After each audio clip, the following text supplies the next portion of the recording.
Good afternoon, folks. On behalf of the United Arts Alliance of Rock County, I bid you a warm welcome.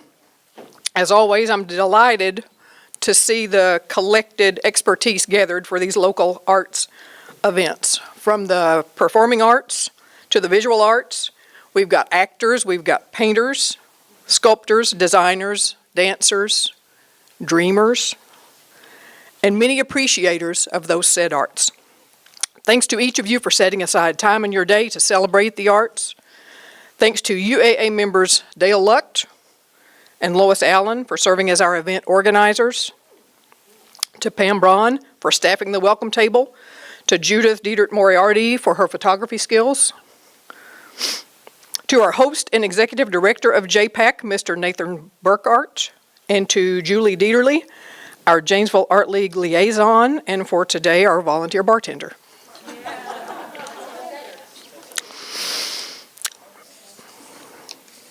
I'm Alicia Reed. I'm the current president of the United Arts Alliance of Rock County, and I'll be your MC this afternoon for the 2018 United Arts Alliance Arts Hall of Fame.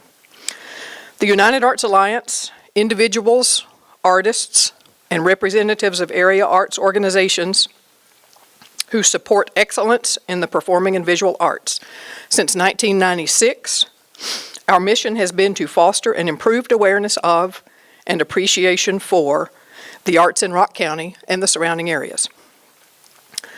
So let's take our little annual survey. How many of you have participated in an art activity already this morning, not including showing up for this event? A few hands. Let's see if we can increase that show of hands. Think about it for just a minute. Did you sing in the shower? Did you contemplate which scarf, tie, or shoes made the best accessories to your outfit ensemble? Did your yoga practice this morning include a more elegant downward dog?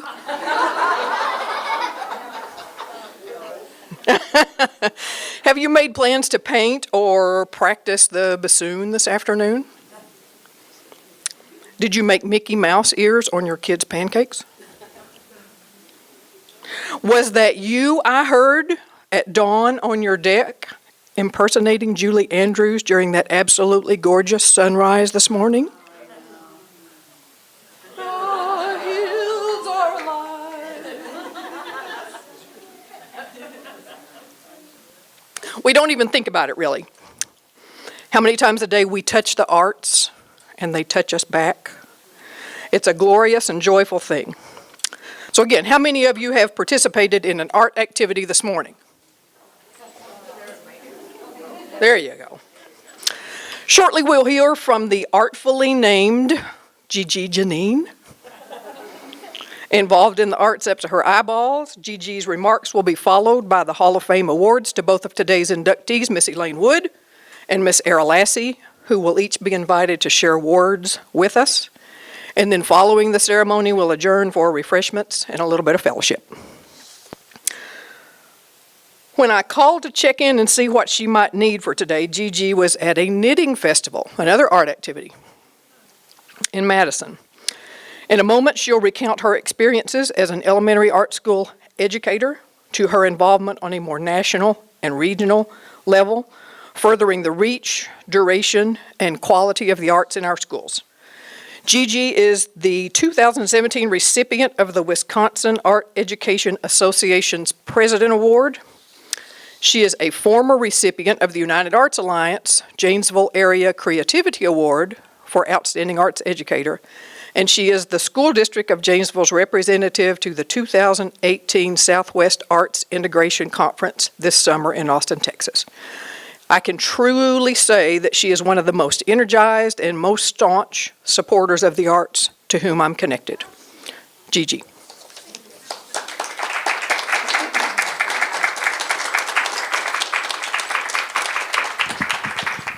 I think you were on Facebook, baby, huh? I have to tell you that way back when I was much younger, I was interviewing for a position, and the person that I interviewed with talked about, I commented on her makeup, and she said, my makeup is my first art project of the day. And so when I put my makeup on every day, I think about that friend who she became a friend. And yeah, so if we put makeup on today, you had to make some choices there. Okay, I'm going to try and have this at a level. That's okay. It's doing something funny. But I actually need to be up here anyway. Can you hear me if I don't use the mic? Just let me know. So we're going to hope all the technology works. So this is my business card, which is something that I never thought I would use all the time, but I do. This is done on Google Slides, which is my new favorite form of technology. What I like about Google Slides is I can edit it and do it anywhere, and I'm using it just simply on my phone. So this is my business card, and it's fun to be at these places and have the connections, and I know a couple people in this room for sure know my son Garrick, and Garrick now lives in Austin, Texas, which makes it a nice reason to go travel there for an Arts Integration Conference. But he was wanting to explore for himself and be a young entrepreneur, so I said, go ahead and create a brand for me. So he is the one that designed my simple little logo for our art studio, and he came in and he very thoughtfully arranged, he said, just grab stuff from your art studio, and he arranged all of this, photographed all of it, created all of this for me, and it's a very visual reminder all the time of what's happening down there, even so much to the phone that it's, excuse me, so yeah, just tap something. Now let's get back on present here. There we go. Okay, now it's going to load, but even to, oh, nice. That's a good start, isn't it? It'll do it. I think it's trying to reconnect. There we go. So even to the point I was just going to show you that it's even on my phone. Because we do something called Square One Art at our school. So I even could put it on there, and it has the words Talking Tab. And I know that's one of the things that I'm going to be talking most about to you today. Maybe you've heard those buzzwords, TAB. TAB means Teaching for Artistic Behavior, and it's a pedagogy and a philosophy and approach to teaching art. So that's really what I'm going to be talking quite a bit about today, and I should time myself because I could talk for a long time. Okay, so the first thing I want to share is that if you're familiar with NASCO, you're familiar with NASCO up in Fort Atkinson? They came the very first day, September 1st, they had asked me, they said, can we videotape your art studio? So this is the link that we're all going to hope is going to work. And it is in the garden level at Washington Elementary. When I was hired there, it was in a different location. And like all of us have a journey, I was moved around, Act 10 happened, all those kind of things. And when I knew I was coming back, I asked if I could move the location of our art studio. And some of this was abandoned space, some of this was used for something else. It allowed us to have the opportunity to make the best space possible for our students there. And I've been in that area, I think, for 6 years now. So if I can tap that little spot, we can watch the little virtual tour here. Nope, it didn't do that. Let's go back. Let's go back here. Let me see if I can get it larger. And we'll see if I can tap it here. It's not going to do it. I'll try it later. I'll show it to you later. We'll pull it up. But this is about TAB then. TAB means Teaching for Artistic Behavior. It's choice-based art. It's been around probably for 35 years. There is a teacher, Marianne Messier, that's over at Monroe Elementary that's been doing it, I'm guessing, for probably 10 years. I have been doing it for like six and a half years, because my current fifth graders have only known this approach to teaching. Well, I was at a meeting, we are elementary art teachers, we have 12 elementaries in Janesville, and we get together every other month. And I was at her school, saw the setup, came back and asked my principal, I said, do you mind if I try this? There's a couple books that are out there. She said, yeah, go ahead. She said, give it a whirl. I read the books, and I remember distinctly when I started it. I started it on Martin Luther King Day. And I called the students over, and I said, I have a dream. And my dream is that I can assess you on your ideas and not how well you implement mine. I didn't want to make clones of myself, but I wanted to have thinkers. And so the approach is that this is a student-centered environment. The child is the artist, and they are in control of your learning. You might hear some buzzwords around like personalized learning.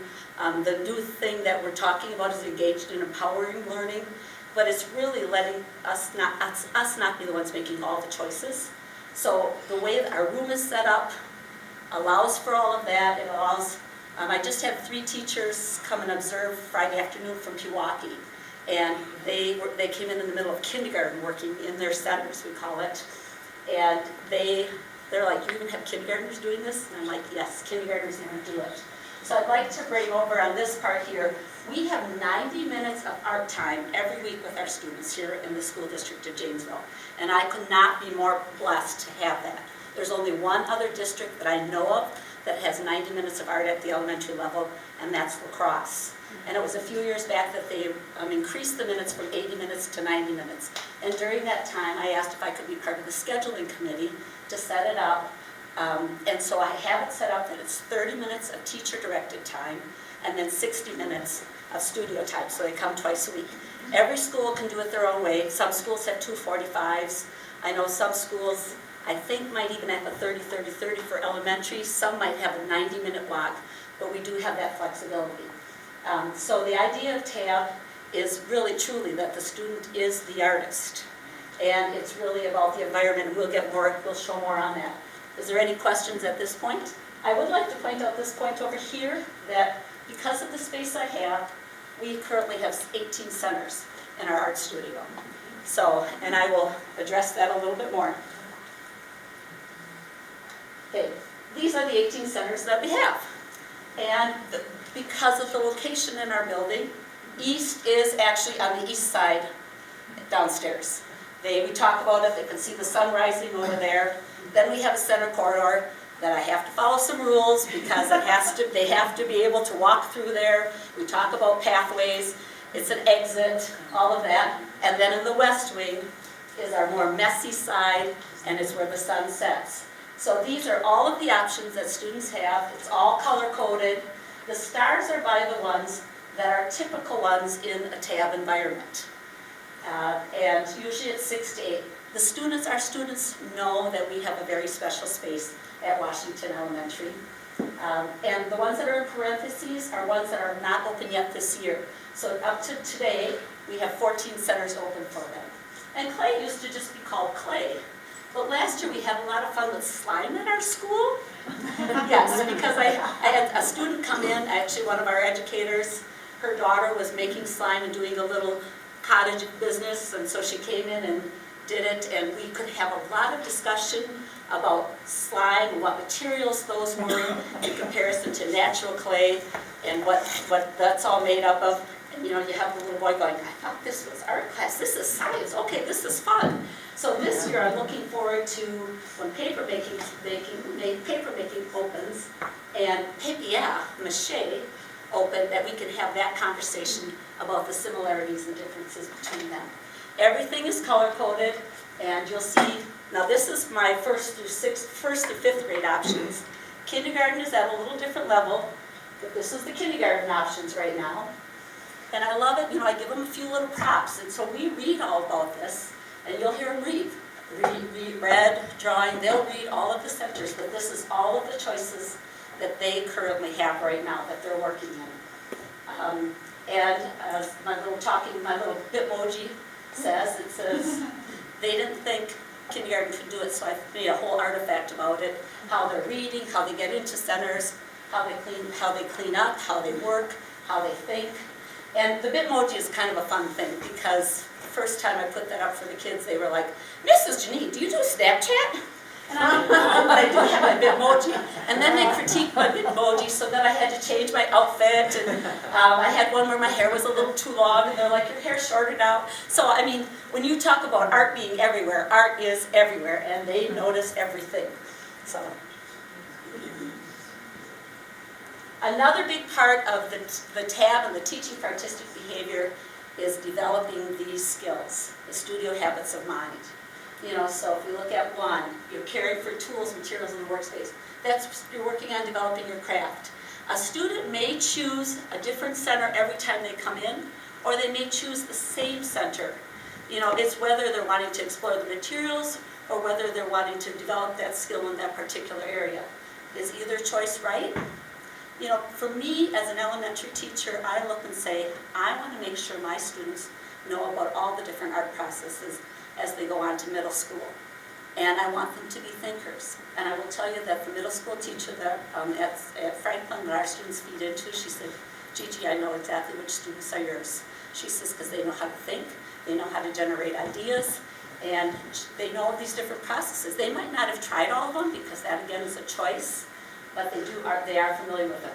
So one of the very first things is that they're learning about all the different tools and materials that are in that space. Problem solving. You know, we're not doing our students any service if we solve every problem for them. Or, you know, if I'm the one staying up at night figuring out what the project's going to be, what the subject matter is going to be, what every step is going to be. We do have some of that, and I do more guided with the elementary, and that's some of the stuff not the elementary, the kindergarten, and that's some of the stuff I do with the short classes. But a lot of it is choice. A lot of it is so much voice and choice for them. We use our, and let me see if our young friend knows what this means. We use our imagination, and that's SpongeBob, and you'll hear the kids do that. Imagination. It's all about our imaginations. And we also have a lot of discussion that your piece of art isn't better than somebody else's piece of art, but can they be different? And can we accept all of that? Looking close at the world around you, like I said, even right down to my little Bitmoji. They notice any little detail. And actually, after the little tour, and I will try to get that to work, but I do want to spend a lot of time on it at this moment. Our very first class, the first class that I had with every student this year, is I met them outside our art studio, and I asked them if they'd ever been to a museum. And that generated a whole conversation. They talked about how you handle yourself at a museum, what kind of museums they've been to, and then we pretended that our art studio was a museum, because it was all fixed up and it was changed over the summer. And so they came in and I said, we're going to go in and we're not going to talk, because if you talk, you're asking somebody else to listen to your idea instead of letting them enjoy and see what they observed. And they were observing what they noticed was different or new. And so they all just walked around and just observed. And then I had clipboards ready, and then we recorded. And we talked about what recording means, whether it was writing words or drawing pictures. And then so they all recorded. And then we went and met over in our gathering area in front of the smartboard, and we reflected and talked about all of it. And it was a fun little thing to do. So they do really observe and notice all of that. Talking about the collaboration, I remember we were doing something that had to do with space. And they were doing a project, it was something integrated with their classroom. And we have iPads. I have 8, 9 iPads in there. The kids get to use the smartboard. I have a Mac, I have a PC. Our school has a Sprout now, if you're familiar with that. And what it is it has 2 different screens, and it flips, and it has a 3D printer with it. And so they get to use all of this technology and explore with it. So they were working on this space project, and pretty soon you watch this whole crowd over at a table, because one girl had found Neil Armstrong. She found a YouTube of him walking on the moon. And I mean, I could have presented that and had it in front of them and said, okay, everybody watch this. But to watch them all go over to her because she had found it and she had shared it brings joy to me. So, experimenting, taking risks. I've watched many students come in. They've come with an idea. They're trying it. They try the materials. It doesn't work. What do? Oh, I'll try something different next time. It's okay to take those risks. It's okay to make those mistakes. If you haven't heard, I've heard the story Beautiful Oops. There's a story where every mistake becomes an opportunity. We even have a beautiful oops carpeting underneath our painting center, because our art studio is on carpet. And it actually is very intentional that we call it an art studio. We use the vocabulary in our books. An art studio is where artists come to do their work. And so when they're coming, they are doing their work in our art studio. And I had some of the classroom teachers say, I wasn't really sure what you were doing when you started talking that way. And now everybody calls it art studio, and it is where all of our students come to do our work. And learning about the world around, I have a whole book note with lots of resources, and we do a lot of planned activities. Again, that's something during that 30-minute time. Okay, so I thought I would give you just a quick little brief start that this is how I open a center. So there's a few slides I actually just went to a lesson plan exchange at the state level up in Black River Falls in February, and it was like, wow, what neat and tiny little lesson could I bring? And then I thought, why don't I just tell them how I open a center? So it's very intentional that the centers are certain colors. The drawing and painting center are both red, they're on each side. Red happens to be our kindergarten color. It just happens to be where I had seen a color wheel at one point, and that's where I started it. But now it's rainbow order, and every grade level has a color. Every center has a color. The PTA came in and saw it, and now we have color wars. And so we have T-shirts printed, and it's the mindset of our school. Even their name tags on their art, it's all their grade level. So drawing, like I said, drawing and painting are very basic. So drawing is the first center we open. And of course it's red then. So it's the color, it's the location. You'll see some pictures of the materials that are set up. Here we go. Stop me if I'm going too fast or if you want to. So I just set up tables. In one of the 30-minute classes, I put all the different resources out there. Is there anything on there that you might question? Do you see anything on there? Naked creative. Say it louder. Yeah. Yeah, that's the one they critiqued and said I needed shorter hair. And I heard your comment. What did you say? Naked crayons. If you know the story, The Day the Crayons Quit, there is a story called The Day the Crayons Quit, and there's peach crayon. And actually, I was reading this to some first graders, and the superintendent came in. And there's peach crayon that will not leave the crayon box because he doesn't even have any clothes. He's naked. How would you like to leave the crayon box if you didn't have any clothes? You know, and the kids were all about it. And another little girl, because they were making a paper collage, a little crayon, and she brings it up to the superintendent. I'm just like, yes. She's showing. She goes, look, and she's showing her an actual crayon that they're actually looking at crayons on how to make them. And so our naked crayons are the crayons that the wrappers are gone from. I mean, and I'm on a lot of Facebook sites with other artists across the country. There's been all kinds of debate about what do you call your crayons that don't have wrappers on them. And most of us have decided we call them naked crayons after the story The Day the Crayons Quit, because of the naked peach crayon. And so it's the crayons without the wrappers that you can use the sides, and you can use the texture on these. So every table is set up with all the different resources. I don't have seating charts anymore. This is the first year I went to not even having a seating chart because they organically place themselves. Right down to the kindergartners, they find places where they can work. And so they each picked a material they wanted to explore, and then toward the end of the class they can switch with somebody or do something else. So then for each center, we write expectations before we can open it. Now I write what I think it is. We talk about it. I thought, there was times when I thought, oh, should I have more visuals to go with this? But if you know, if you've been following what our school district is doing and with the promises is that they want all third graders to be reading at grade level. And if the kids can read this, if the students can read this, why do I need to put pictures on it? And they do read it, and we read it together, we chunk it out, we talk about it, and then once it's what we feel is accurate information for everybody, there are little laminated signs that are posted around and are in each of the centers, so they can refer back to them if they need to. The blue easel tends to travel in our room, but the blue easel has the nice drawing paper at different sizes, 9 by 12, 12 by 18, 18 by 24, and that's always fun to talk about how fractions and how all of that goes together too. So we go over these expectations and before our center can be opened. So this gives you a little sampling. This is the drawing center. So it's all kinds of red containers with all kinds of drawing resources. It's not a mistake that I hide the oil pastels down here in the corner. But the markers, they just come help themselves to them. These are from the tables from past years. I just put them on the shelves. They take all that stuff. They can go work with it anywhere you want to go.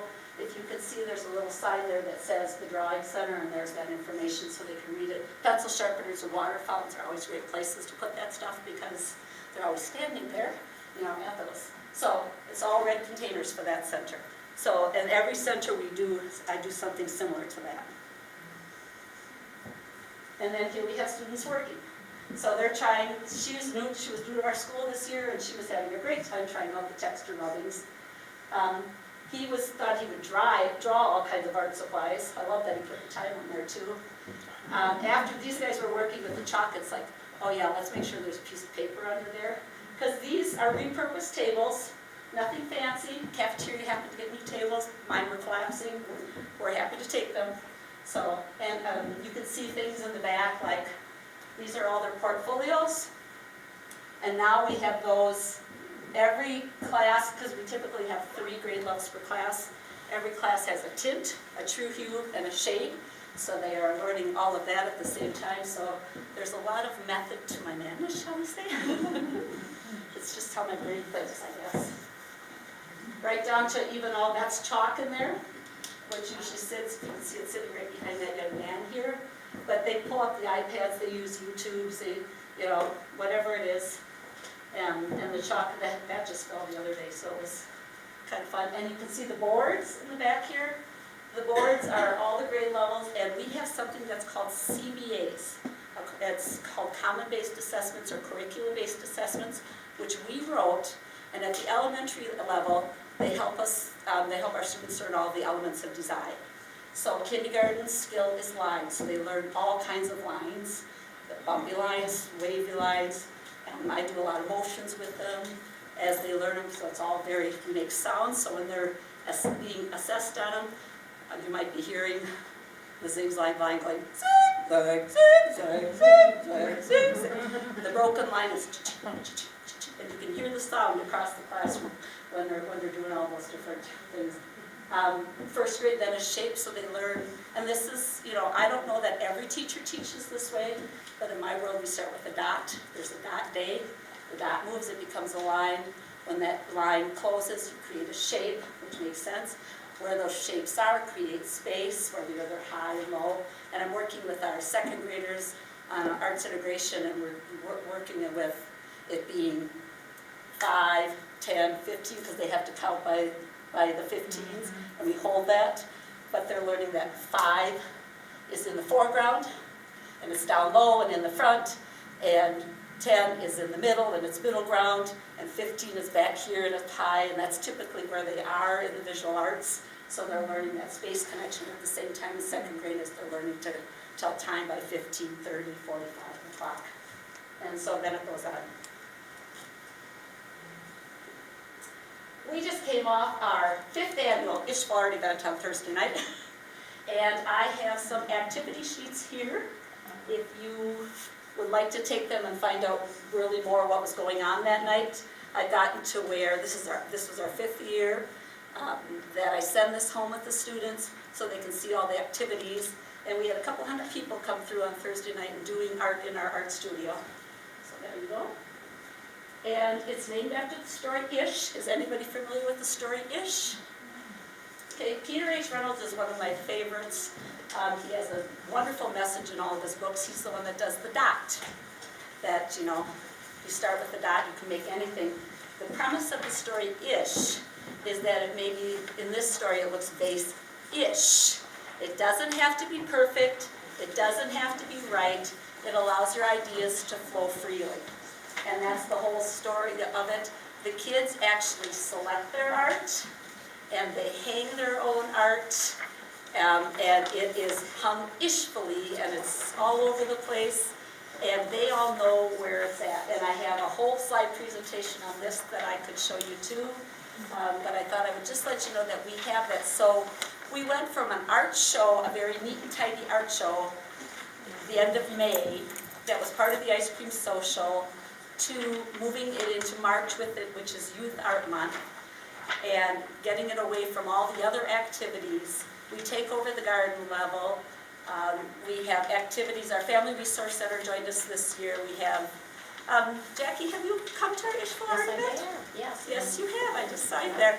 And her daughter-in-law runs our Family Resource Center, so they joined us this year. So there was activities in the Family Resource Center, the basics room, our cafeteria, and then parents get to come and interact and be part of the art studio. So you have our students. I watched a girl with her mom. She first had her in clay, and they were doing clay together, and then she took her over to fiber arts, and they were doing fiber arts together.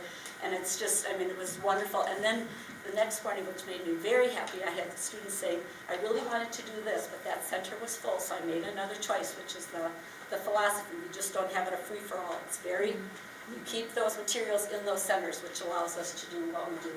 So, like I said, we just came off of that on Thursday night. And I'm actually flying out Wednesday night. I feel very fortunate. I'm maybe one of the 2 people representing our district. I'm flying to Seattle, Washington Friday night.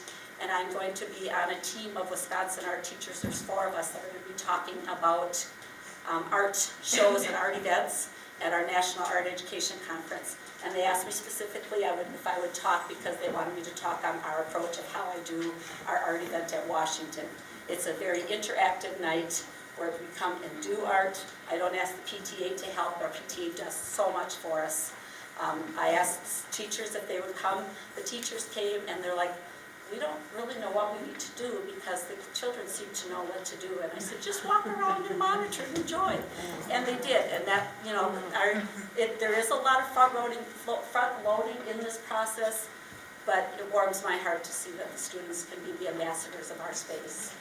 So enough of that one for right now. And I can talk a lot more on any of these other subjects, let me tell you. And here's my last slide, because that's what it says. Just give me a chance, I could talk all day. I didn't get to talk about our Rainbow Run. The PE teacher and I created a game, and that was part of our Ishville Art event, that they actually build the color wheel on the floor, they build the shapes. The shapes are all tiles, it's based on the story Block Us. If you turn the tiles over, then they read I can statements. I can hop to another primary color, or I can skip around the color wheel. There's all kinds of activities that went with it. Her and I did that a couple of years ago. We have an art coding club. That's the arts integration, let me see what is her, innovation specialist is the technical name. She's the person that runs our library, learning commons, whatever you want, the new word is, we call it a learning commons. I went and attended one of hers a couple of years ago. I think it's been 4 years ago, and she goes, I wish somebody would do something. And I looked, it's by Google, it's called See Us First, and there's one under the art platform. So this is our 3rd year that we have run an art coding club after school. We literally start almost the first week of school. It's on Thursday nights, and we end with our technology fair. It'll be May 17th. It's pretty much every Thursday. These kids want to come. We have over 50 kids already, the 2 of us.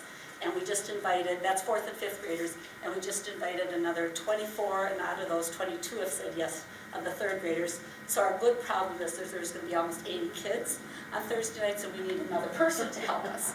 But they're also learning art processes along the way, as they're learning the coding process, because they're learning painting, they're learning digital arts, they're learning architecture, they're learning graffiti, all at the same time.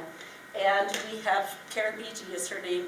Karen and I also have co-led our first robotics, first Lego League team for the last 2 years. And so we have our robotics club, and that's what's sitting on the table up there. You can see their scale model, and some of you may have seen it down at the council chambers. The students, there's this theme always for the first Lego League, and this year's theme was hydrodynamics. So we invited Tim Whittier from the city to come in and talk with us, and he gave us the facts. He gave us all the facts of what was happening with Monterey Dam. We didn't say anything to the students, and we had 20 students, and a team can only be 10 kids. So when they came in the next time, we said, okay, you're going to pick a table by whether you want the dam to stay or to go. And they organically put themselves on one of the 2 teams. And so and it worked out. And there was actually one boy that we had to say, well, there's already 10, and that's how big a team can be. He moved on to the other team, and then by the end, he was like, this is how I really feel, and I want to stay on this team.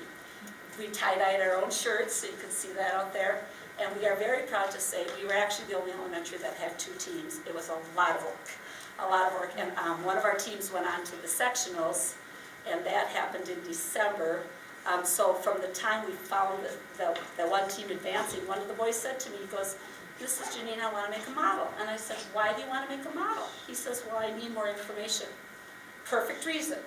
So the model is out there. Now what he really wanted to make for a model is he wanted to see where the water was going to go when the dam was removed. Well, I knew that I really didn't have the resources in our art studio for that. But I let him work, and they naturally went to clay. He went to clay, he was talking. You can see there's there's QR codes, so we can pass this around. You can take this home. If you have a QR code reader, I'll let you take this one too. There's 4 videos on here. You can hear the presentations of our 2 teams, and I'm going to be honest, one of the teams is more polished because they've been more current on theirs. The other team that didn't advance, we kind of asked them to do it. They actually presented to our staff. We did videos of it. They presented, our whole school voted on whether we wanted the dam to stay or go.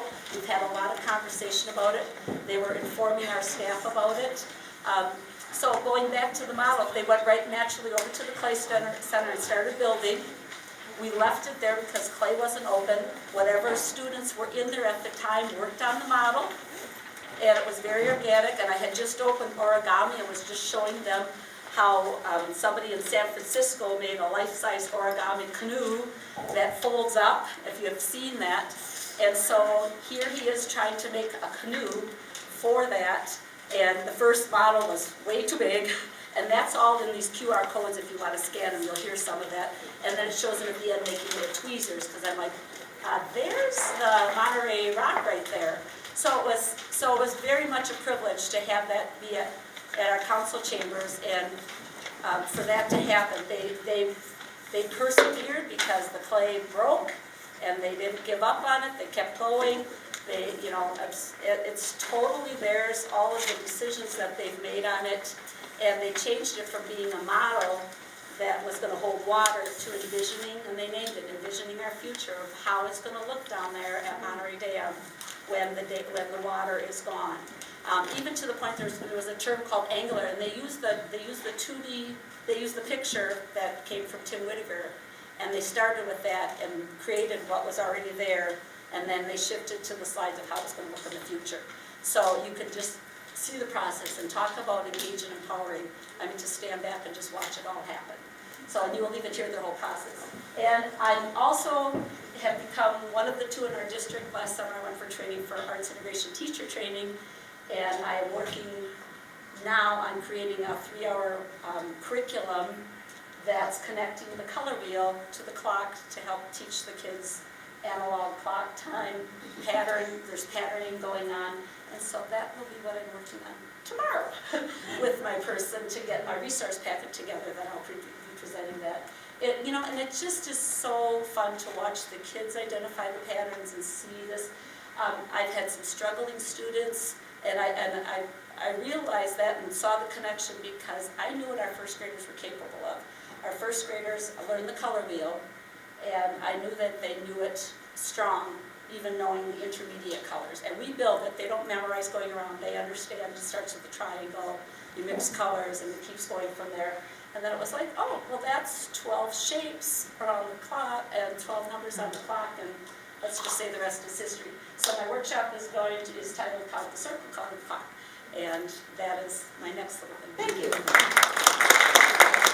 Thank you, Gigi, for your commitment, your enthusiasm, and your articulateness. And thanks for taking time today to be with us. So the question is, why all of the hullabaloo? Why do we gather today for things like this and not just send a tweet notifying these folks of their awards? Because yeah, that's true, yes. They would never see it. Because showing up and celebrating acknowledgement, those things are important, because these ladies have contributed to our community in various diverse ways and are worthy of our honor and our thanks, because it matters, because art is important and fundamental to our lives as human beings.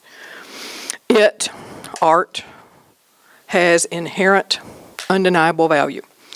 The United Arts Alliance Arts Hall of Fame honors community members who have made significant contributions to the growth and well-being of the arts in Rock County. Since 2001, UAA has honored those who keep our county creative and vibrant through the arts. Our inductees today are each competent, talented, and formidable individuals on their own as a team, co-presidents of the Janesville Art League. They move the organization forward, encouraging and supporting artists and the arts. Please join me in welcoming today's recipients of the United Arts Alliance Hall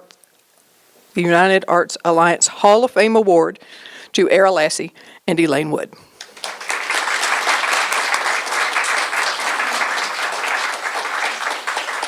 I'm afraid to touch it.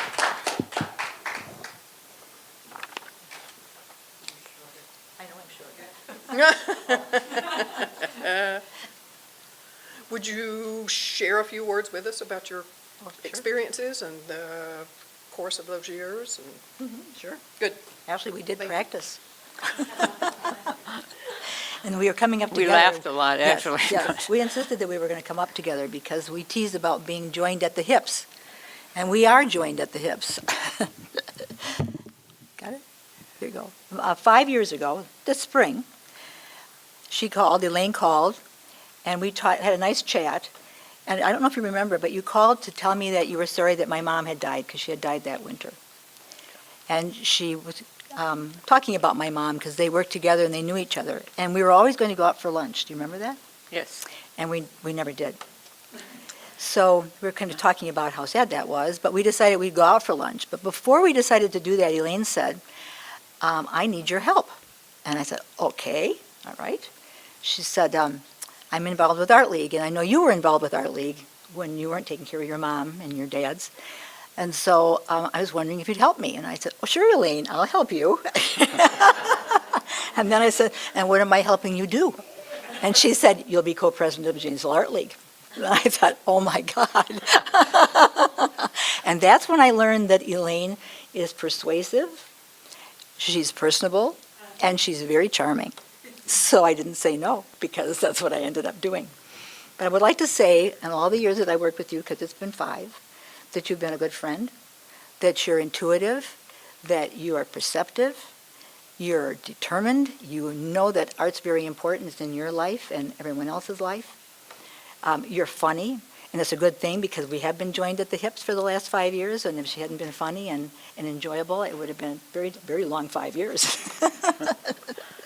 And I know that she feels very passionate about art, and she's taken Art League from kind of, doing a lot of different things to responding to the community and having artists being able to have a chance to get their artwork out there. So it's been a wonderful experience.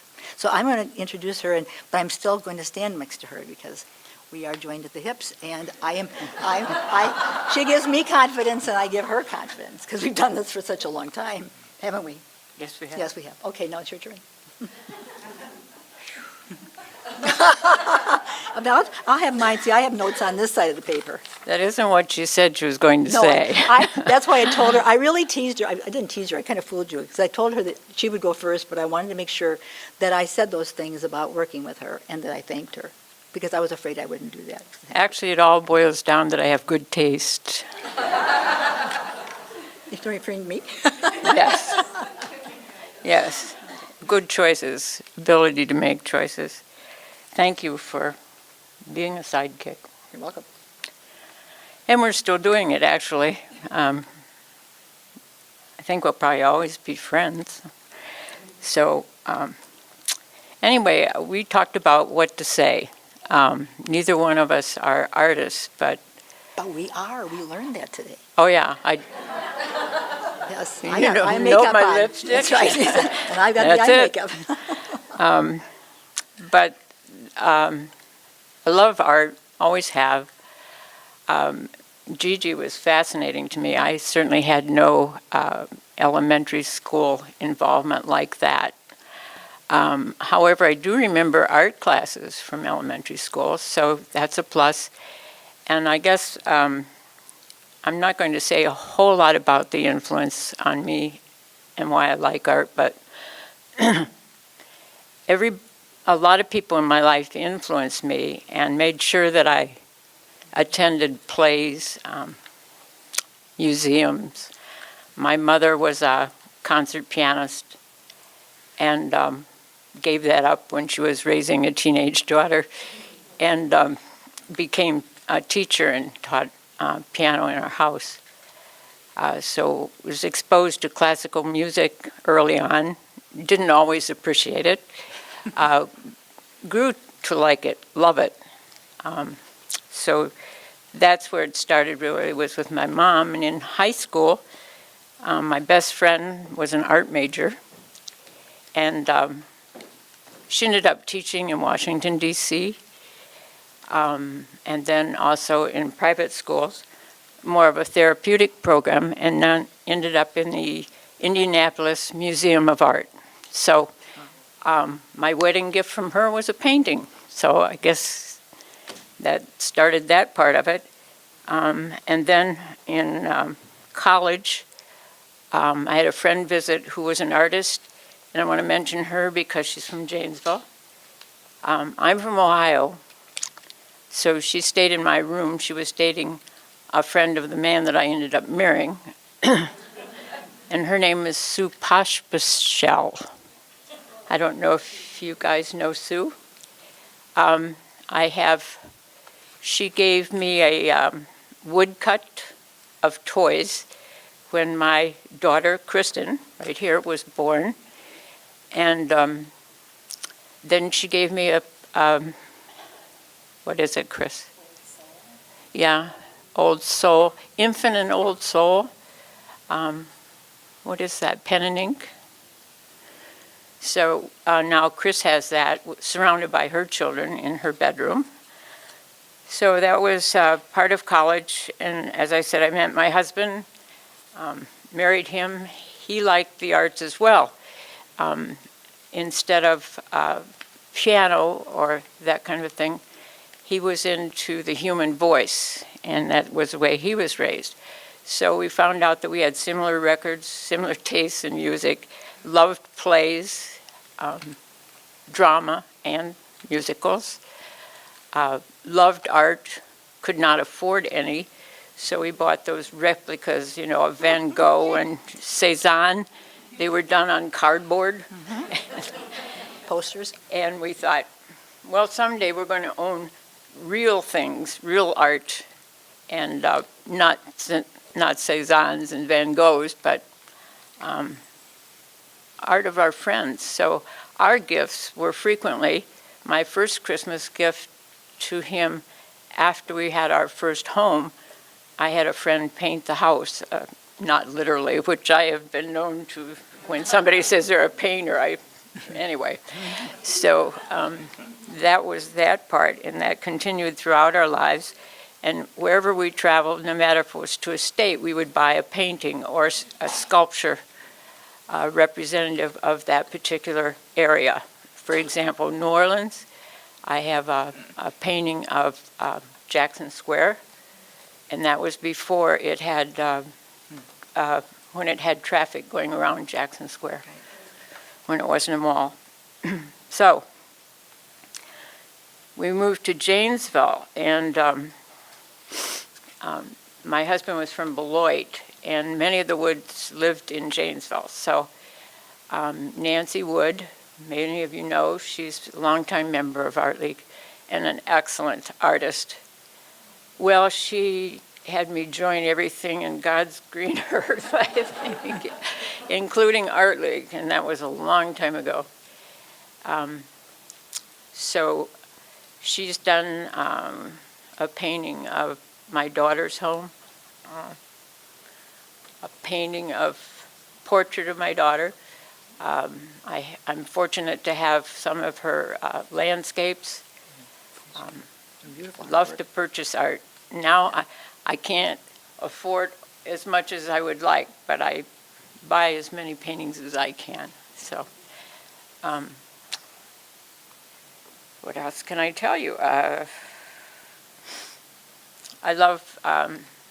was asked to be on the board of Janesville Art League, and accepted that position, but didn't know what I was supposed to do since I wasn't an artist. And Sue Borden said, well, Elaine, you can be a curator. I said, okay, what is that? So anyway, that was my title for a while, and then Jan Hoops, while I was on the board there, she was in that process of redoing the gallery that we have on the second floor of the Women's Club building. And what I did, because I worked full-time, I did not participate in Art League other than pouring wine and doing dishes and The back. in the back room in the kitchen. That's where I got to know Claudia quite well. Making coffee. So anyway, one day after cleanup, she said, why don't you have a glass of wine? So I did, and we did. And right after that, she said, how would you like to be president of Art League? So it's similar to Arra's story, except it was 2 years prior to that. So I said, well, I'll think about that. And she said, oh, there's nothing to it. And, I said, I'm not an artist. She said, you don't have to be. It's okay. So Probably better when we weren't. So anyway, my first co-president was Sue Owen, who's a talented artist. My second co-president was Sue Cullen, and she's also a very talented artist. And my next co-president, you have met right here. So we both like the arts, obviously, and this gallery that you're sitting in was in memory of Marilyn Keating. I'm sure you're all familiar with that name. And it just goes on. The friendships you develop, I try with venues to help with that and get the artists' work out, our own artists, and still support the gallery and the Women's Club. And I think we have. We're still working on it. we're still working on it. It's a work in progress. Yeah, yeah. So in closing, my family is here. My daughter, Chris. Yep. My middle grandson, John. Christopher. And my granddaughter, Kate. Could I have a few words? May I say a few words? May I say a few words? Okay. It's interesting to listen to your history because the parallels in my life are so similar. My parents were very interested in art. My father actually was a practicing artist. He would have loved Art League because at that time it really was more of a women's organization. And at this point he would have been down here. He would have been helping us hang artwork because he was a watercolorist.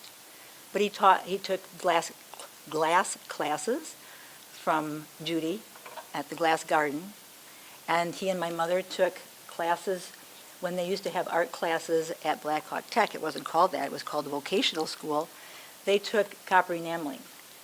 And then my mother got the bug to start buying art. So I remember the very first time when she saw a painting that she really wanted. She saw it at the University of Wisconsin, Rock County. It was when Ellen Walsh was showing her artwork there. First time, probably 1971, 72. She called me up and she said, you've got to come with me. We've got to go out to the university to see this woman's artwork. It is fantastic. And Ellen was wonderful because she let you buy your art on time. So if you couldn't afford it, she let you give $10 for a month until you could pay for it. So my mother started collecting artwork. So that was always around our house. My dad was always trying to create something. And it was just part of, I think it's part of our DNA, or at least I'm hoping it's part of my daughter's DNA. It was just part of our life. We always had things hanging on the wall. There was always projects going on. So that was always an interest. And I don't remember, where is Nancy Bell? Nancy Bell, do you remember who taught art classes on the radio in the Staubach? Well, I went to St. Mary's because I'm a native of Janesville. And we would listen to him once a week. And that was my favorite class, bar none. All through school was teaching that, having that class. And he taught line, color, shape, all of that. So it was reinforced at school in that way. And then when I went to college, at Beloit College, I was an art history major until I realized that I really wasn't going to be able to make a living at that. And so I switched to education. And that's when I met Nancy Bell. I was a day student and I was going to Milton College. And Nancy Bell was teaching art history. Remember that? Well, I do. And she was inspirational. So that, and along with Professor Williams at Beloit College, those kind of fed my soul. I knew that I was always going to have art in my life somehow or other. And then I met Ellen Walsh through my mom, and Ellen had classes. And that's where I met Claudia. That's where I met Marilyn.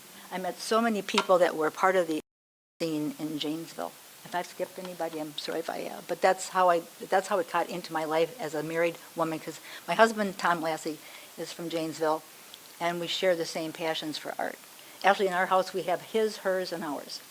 And fortunately, we have stuck together because I don't know what we would do, how we would split those hours, but we have our own paintings. But we took classes, and my father did too, from Ellen Walsh. And she was inspirational for so many people, for Claudia and her partners to start L'Atelier, and for me to start Oak Village Gallery, and Connie Glowacki and Mike, because they were in my gallery, and they were supporters, and other people were wonderful supporters. And I had the gallery until I had started having a family with my daughter, Allison. And I continued to teach my other sideline, I guess, or for a while, was teaching, and then it became much more involved because I went from teaching kindergarten, where I could play, and that was fun because we could finger paint and do stuff, to teaching reading. And when I finished my educational career, I was teaching reading recovery. Then I took care of some older parents for quite a few years until Elaine made that phone call. And so it was serendipity because it was truly that way. I did know your mother. Yes, she did. She knew my mom. And did you work together because she was also involved with visiting nurses? My mother was a psychiatric social worker for the county and worked there for 32, 36 years, a long time.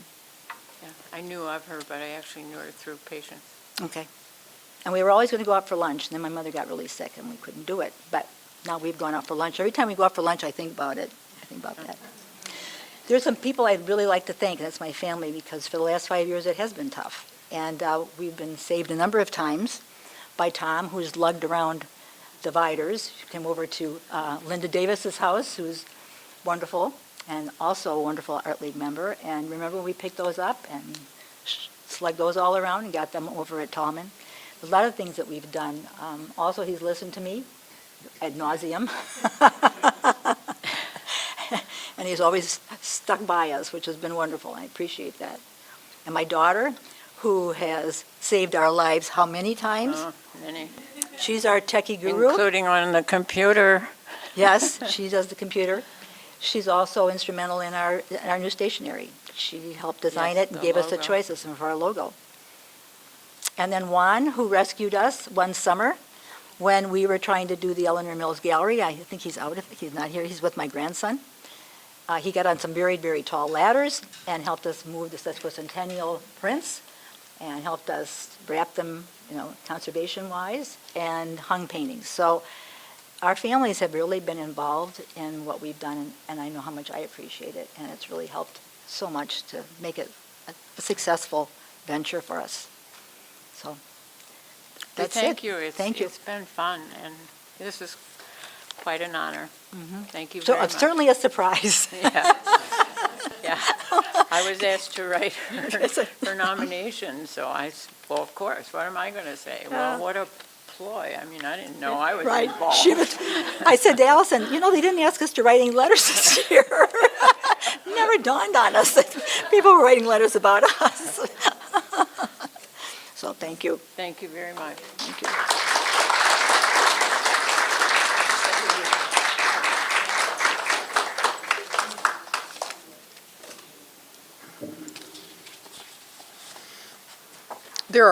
There are plaques that go along with these. I'm just going to give the gal certificates.